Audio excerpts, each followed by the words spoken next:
Welcome to PopCon, everybody.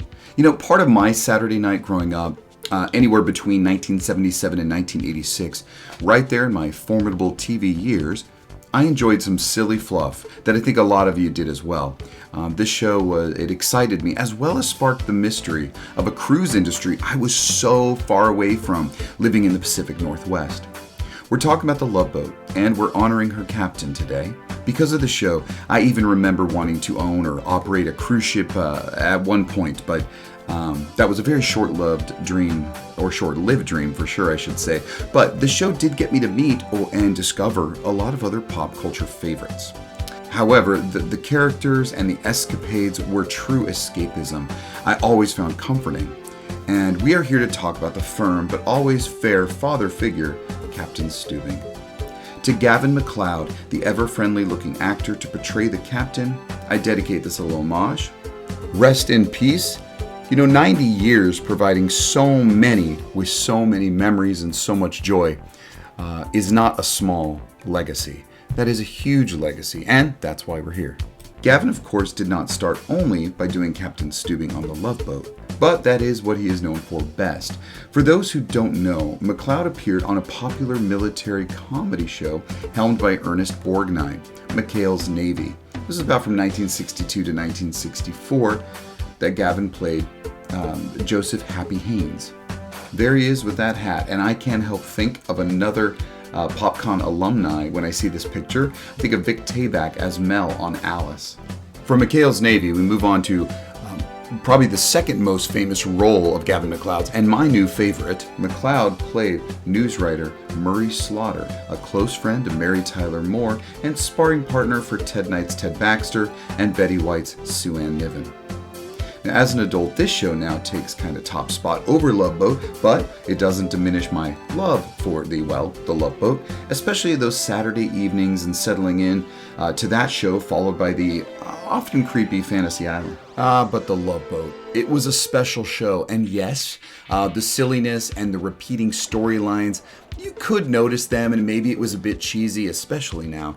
But you look back and think the endless supply and rotation of stars, from classic Hollywood to more modern sitcoms making appearances, made it very special and always feel new. Something that always stood out about his character on the Love Boat was that he wasn't just the captain and just a father. He actually got love interests, and to be honest, kind of rivaled that of Dr. Bricker. I mean, there was a lot of women in that captain's cabin.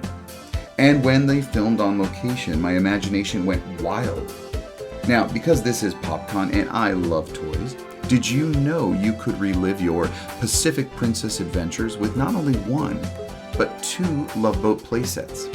One by a toy company called Multiple Toy Makers, built in 1983, and the second, and the more rare to find, is by Mego.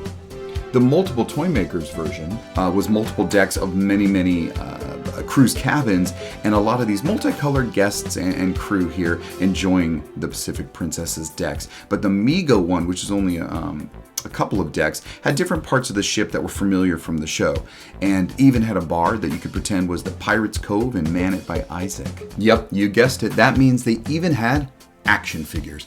These carded action figures that I imagine hung out in stores looked pretty good. It had the whole cast printed on it, and the characters themselves. It was the whole crew, which was a plus, including Vicky. Captain Stubing's action figure actually came with his hat, and they did do a fair job at representing the crew. Now, I shouldn't be surprised. When you've got a juggernaut of a show like the Love Boat was, this kind of success kind of deems the merchandise. And there was all kinds of merchandise. There was pool play toys, and there was blowing bubbles. But these action figures, these play sets, it does make sense. Now, I don't know how successful they were on these shelves, but to know that someone could collect another piece or pieces from something that brought them great memories is still very comforting and nice to see. Now, with that, I want to say thank you, Gavin MacLeod, to Joseph Happy Haynes, to Murray Slaughter, and of course to Captain Merrill Stubing. All treasures in the annals of TV history, and to generations of people. And as you move on, we salute you.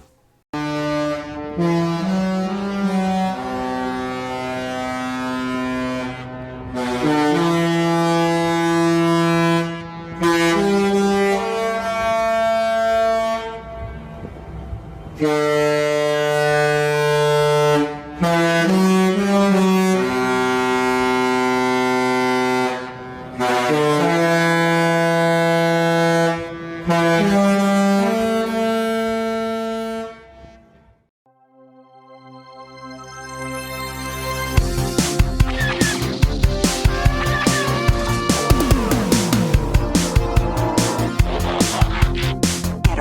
from her, you bitch.